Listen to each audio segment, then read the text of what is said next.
El universo mecánico y más allá. La batería eléctrica. En el siglo XVIII, la electricidad era solo una curiosidad. Pero en el XIX se convirtió en una de las más importantes herramientas, no solo de la ciencia, también de la industria. Y el invento crucial que causó dicha transformación fue logrado precisamente en el año 1800 por Alessandro Volta. Se trata, naturalmente, de la batería eléctrica. Quisiera haberles traído la batería de un coche, pero esta mañana, cuando fui a una exposición de automóviles, resultó que lo único que tenían era un limón. Así que he pensado hacerles una pila con este limón. Pero si queremos usar esto como batería, necesitamos también electrodos para extraer la electricidad. Así que pondré un clavo de zinc. Así. Y un clavo de cobre. Así.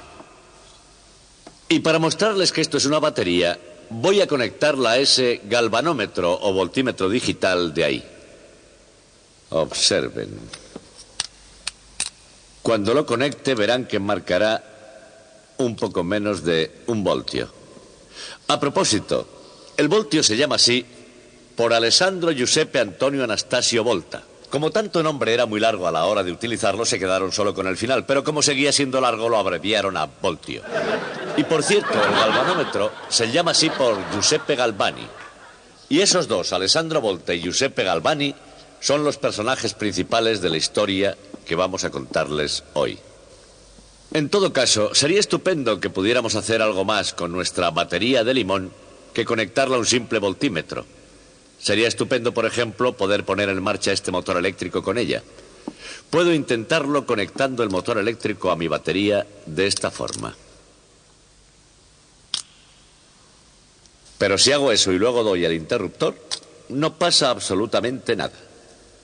Y la razón es que, aunque el limón sea realmente una pila, no es una batería muy buena. No fue diseñado para ser una batería, fue diseñado para ser un limón. Eso significa que aunque salga corriente del limón, no lo hace con la suficiente rapidez como para mover el motor. Lo hace muy, muy lentamente. Pero hay un remedio para eso. Lo que tengo que hacer es recoger y almacenar la corriente del limón en una botella de Leyden, o en una versión moderna de una botella de Leyden, en este condensador. Así que lo que haré es desconectar el motor de la batería, por el momento, y en cambio conectarla a la botella de Leyden, o condensador. Tardará un poco, pero durante ese tiempo esto se cargará. Y finalmente el voltímetro marcará lo mismo que marcaba antes. Y cuando eso suceda, yo podré poner en marcha el motor con el limón. Pero como esto tardará un poco, vamos mientras tanto a continuar con nuestra historia de hoy, que es cómo funciona, de hecho, la batería eléctrica.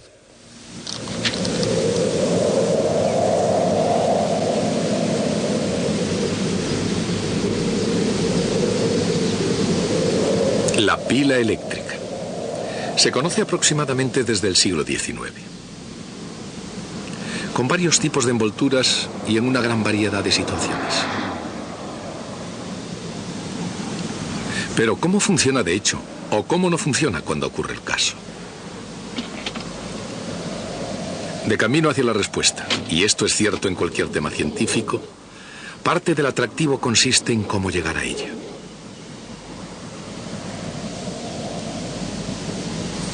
Y para entender cómo funciona de verdad una pila, una forma de empezar es construyendo el metal desde el principio.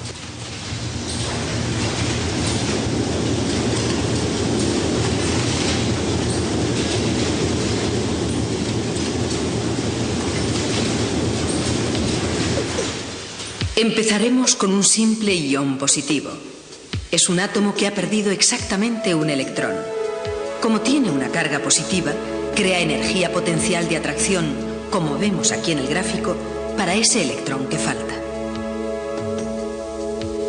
Coloquemos entonces más iones, juntos, uno al lado de otro, añadiendo justo los electrones suficientes para formar un sistema eléctricamente neutro.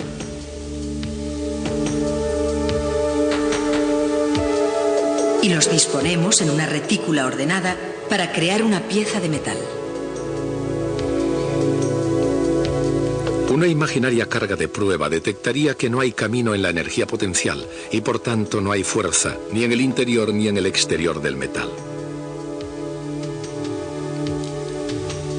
Pero hay verdaderamente un electrón en el interior del metal que se ve afectado por todos los iones y electrones excepto por sí mismo, mientras que él da lugar a una energía potencial neta. Si ese electrón se mueve de una parte a otra del metal, hay un flujo de electrones que se mueven para reemplazarlo, de modo que haya la misma energía potencial en todas partes. Eso quiere decir que de hecho no hay fuerza que impida que un electrón se mueva libremente por el metal. Pero fuera de la superficie del metal, no hay más iones ni otros electrones que ayuden a equilibrar las fuerzas. O sea, que para hacer salir un electrón fuera del metal se requiere una potente fuerza que cree un verdadero potencial eléctrico y deje una carga positiva neta en el metal.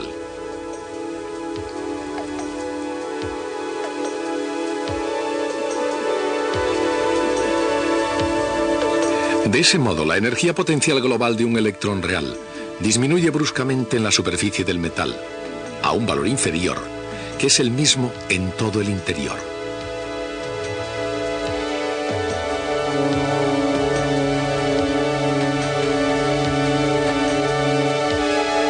Los electrones de un metal también tienen energía cinética, pero insuficiente para escapar.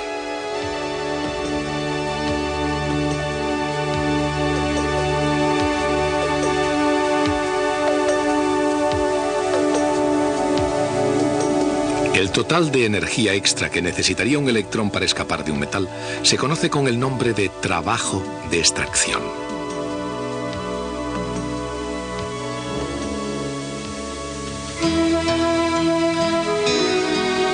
Alessandro Volta apareció en escena antes de que ningún otro fuera capaz de construir una batería eléctrica, y mucho menos de ver el funcionamiento interior de un metal.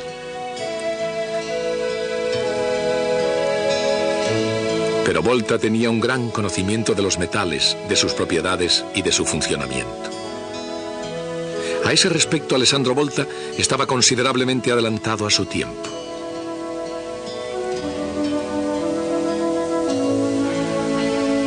La ciencia era un don que él poseía y que quiso compartir con el resto del mundo.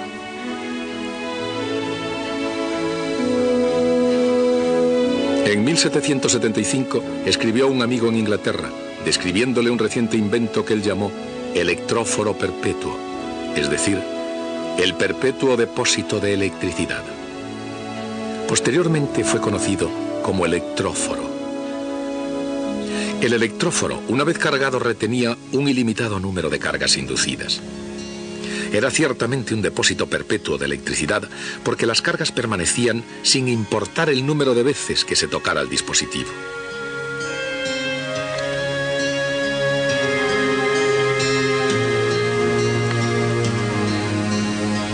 La comunidad científica alabó el logro de Volta y en Inglaterra Joseph Priestley lo consideró el invento más significativo desde la botella de Leyden.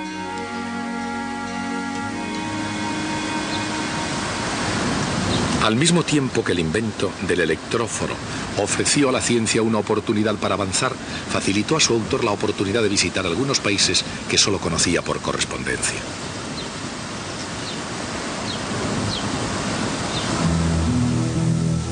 Por ejemplo, en Holanda, Volta estudió la famosa máquina eléctrica de Martinus van Marum.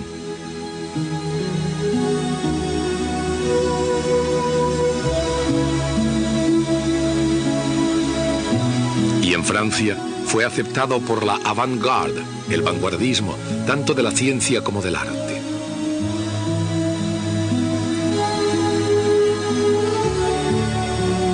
París era la ciudad de Pierre-Simon Laplace, astrónomo y físico matemático, y del gran químico Antoine Lavoisier.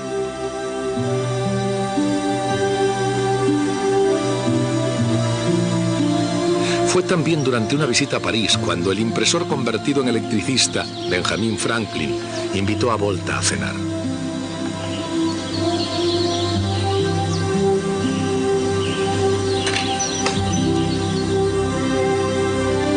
Volta llegó a París en 1781 y durante su estancia perfeccionó muchas cosas en el campo de la ciencia.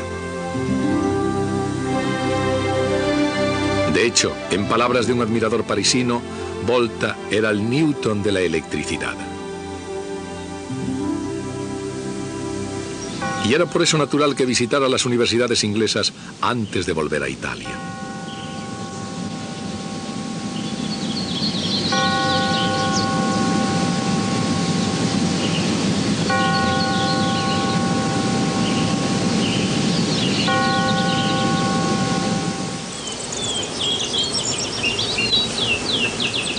Como celebridad científica y profesor de física experimental en la Universidad de Pavía, a la edad de 46 años, Volta podría haberse dormido en sus muy merecidos laureles. Sin embargo, Volta recibió una oportuna carta de un tal Luigi Galvani. Galvani vivía en Bolonia y, como Volta, era un italiano dedicado a audaces ideas y sorprendentes descubrimientos. Quizá la más osada y escandalosa fue la idea de Galvani llamada electricidad animal. Galvani escribió: es una fuerza vital diferente de la electricidad ordinaria que se puede encontrar en el tejido de una rana.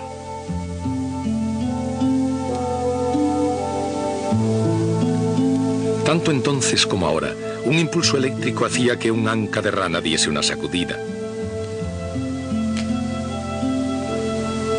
Dicho de otra forma, cuando el nervio del muslo de una rana recién diseccionada recibe un pequeño impulso eléctrico, el músculo se contrae.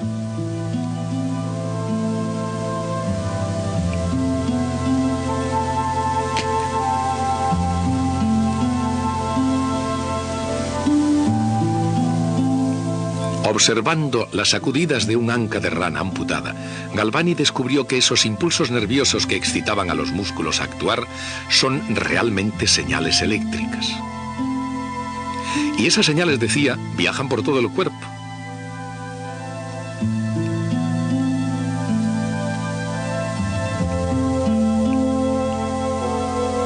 Pero Galvani creía que se trataba de electricidad animal almacenada en el nervio de la rana, igual que la electricidad ordinaria se almacena en una botella de Leyden. Pensaba que una descarga de electricidad animal era lo que hacía moverse al músculo.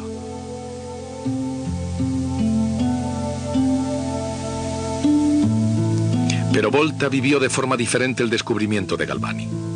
Más que detectar la llamada electricidad animal por todo el cuerpo, Volta encontró ese impulso solo en el anca de la rana.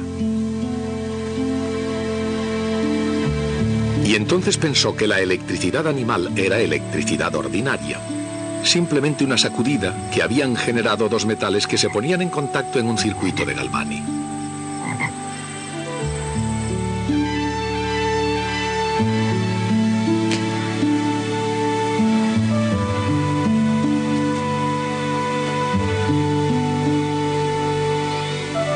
Incluso hoy hay una cuestión muy significativa en el núcleo del argumento de Volta. ¿Por qué se crea un impulso eléctrico cuando un metal entra en contacto con otro metal?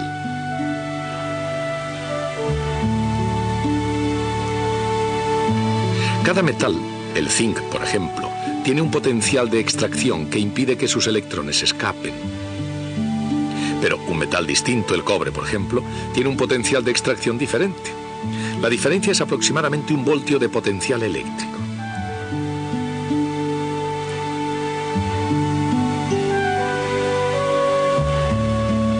Cuando se ponen en contacto dos metales, desaparece la barrera en la superficie de contacto y los electrones quedan en libertad para fluir hacia el metal cuya energía total sea menor.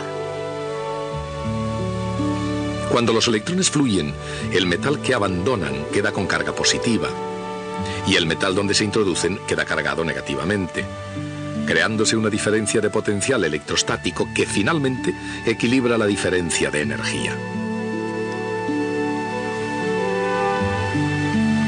Entonces se detiene el flujo.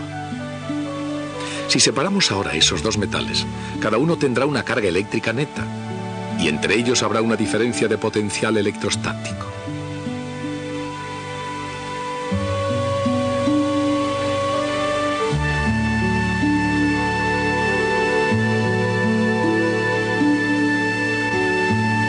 Como en tiempos de Volta aún no se había descubierto el electrón, Volta tenía que basar sus argumentos sobre otros fundamentos.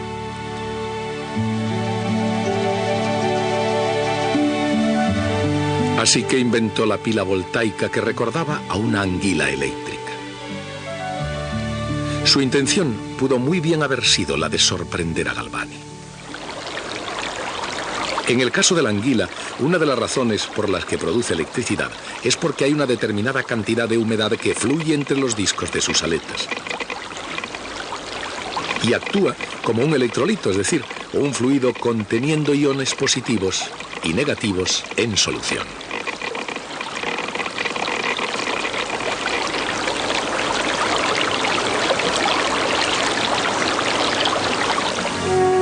Supongamos dos metales diferentes cargados eléctricamente por contacto y colocados en un electrolito.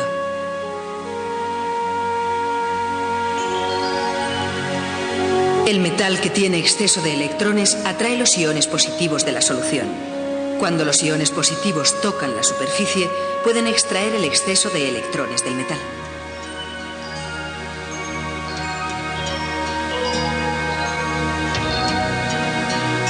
Al mismo tiempo, el otro metal con escasez de electrones atrae iones negativos.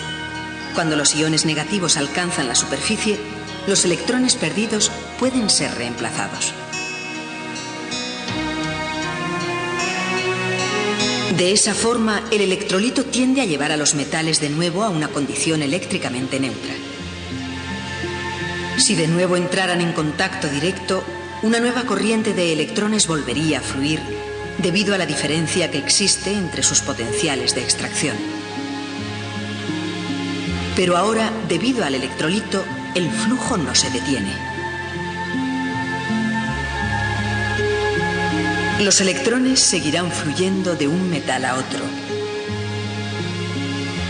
y serán reemplazados continuamente por los iones de la solución, hasta que toda la energía química de la solución se haya consumido.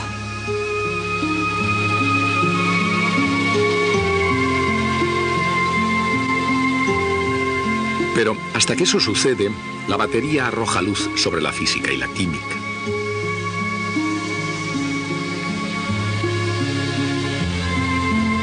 Las reacciones químicas en la superficie de separación entre electrolito y un metal suministran electrones extra listos para fluir.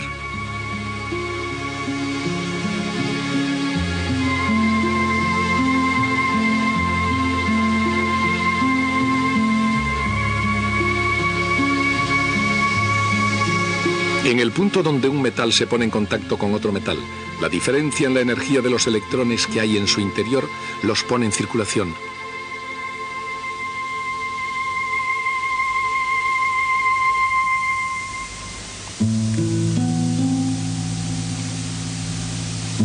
A través del circuito eléctrico y de vuelta a la solución, donde completan la reacción química.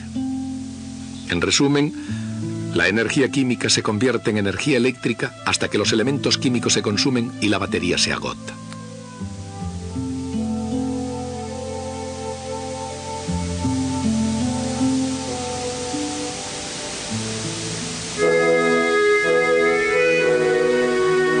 Esta es la teoría que hay detrás del invento de Volta, y en cierta medida la razón por la que la batería eléctrica y la anguila eléctrica funcionan de la misma manera. Así, imitando a la naturaleza, y para demostrar que Galvani estaba equivocado con respecto a la electricidad animal, Volta aplicó capas de aletas que estaban separadas por una especie de electrolito. En este caso, alternando placas de plata y de zinc separadas por cartón humedecido. Aquí, igual que con la anguila, en la humedad estaba el truco. El truco de actuar como un electrolito. Y al igual que con el electróforo, este invento también fue recibido con gran éxito.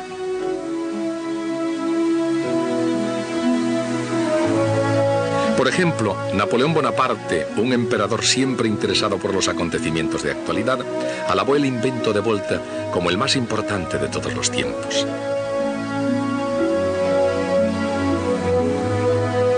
Y aunque eso sea opinable, De lo que no cabe duda es que Volta había elaborado la primera batería eléctrica.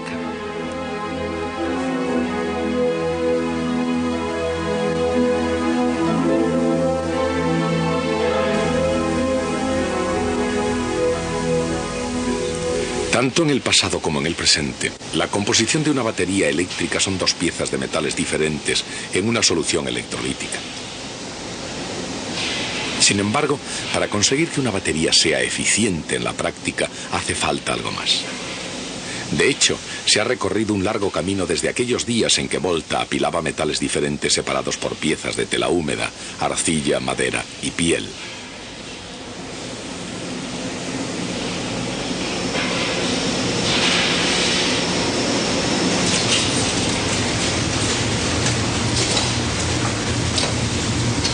Ahora, por ejemplo, los hornos funden pesadas barras de plomo.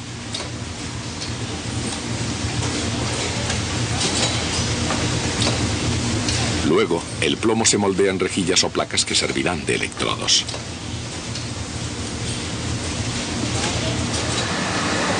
Aquí, las placas se recubren con una pasta, una mezcla de óxido de plomo, ácido y agua.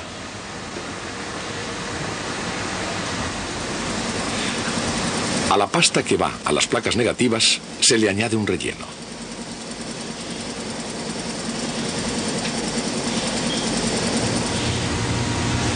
Después se ensamblan las placas alternando positivas y negativas con una trama de fibra de vidrio entre cada par de placas.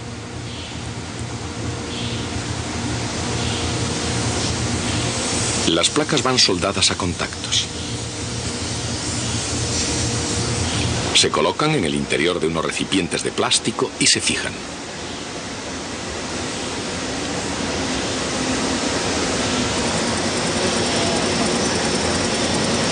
Los recipientes se rellenan con una solución de ácido sulfúrico.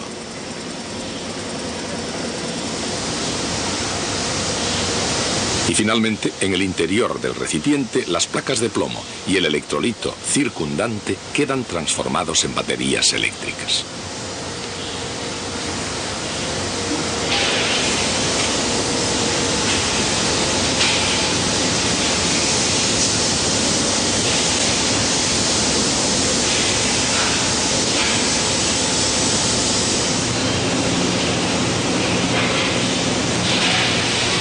Pero si ambos electrodos están hechos del mismo material, es decir, si ambos electrodos son de plomo en vez de, digamos, zinc o cobre, ¿cómo pueden funcionar entonces esas baterías?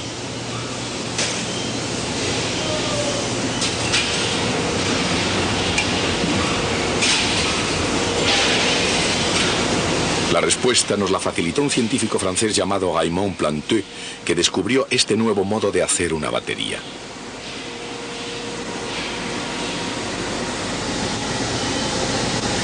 Puso dos electrodos del mismo metal plomo en un electrolito, una solución débil de ácido sulfúrico, y luego aplicó un voltaje entre los electrodos conduciendo la corriente eléctrica por la solución.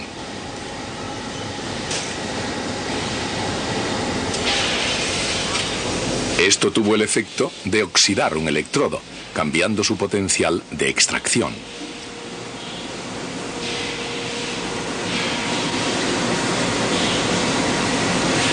Después de eso, el principio es el mismo que el de la pila de Volta, pero esta nueva batería tenía una gran ventaja: ser reversible.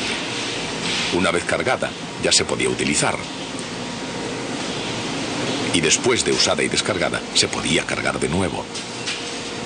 Esa es la idea básica del moderno acumulador plomo-ácido, la batería del automóvil. Por supuesto que el automóvil de hoy tiene muchas más cosas que una batería. Pero a pesar de todo, es eso exactamente lo que hace que esas complejas máquinas se pongan en marcha. Así que todos los conductores del mundo le deben mucho a Alessandro Volta. Tanto los que merecen alabanzas como los que merecen críticas ácidas como un limón.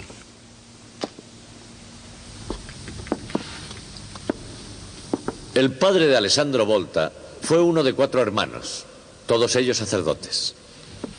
Eso no era muy prometedor para el futuro de la familia, así que después de 11 años abandonó el sacerdocio para propagar el nombre familiar. Y realmente lo hizo bien, porque todavía lo estamos utilizando. Él procreó 6 hijos, 3 sacerdotes, 2 monjas y Alejandro. Indudablemente fue un método italiano de control de natalidad muy eficaz. Alessandro, por lo visto, no estaba hecho para la vocación sacerdotal. Un colega suyo, Lichtenberg, dijo de él que entendía mucho de la electricidad de las mujeres. Hablando de electricidad, creo que ha llegado el momento de poner en marcha nuestro motor eléctrico, si es que hemos recogido suficiente carga de la batería de limón. Todo lo que tengo que hacer es conectar el motor a los condensadores, así. Y cuando dé al interruptor, deberá funcionar.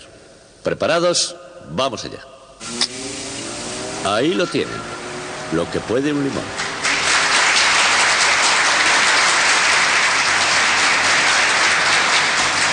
Bien, como ya no tengo forma de mejorarlo, seguiremos con estas cosas otro día.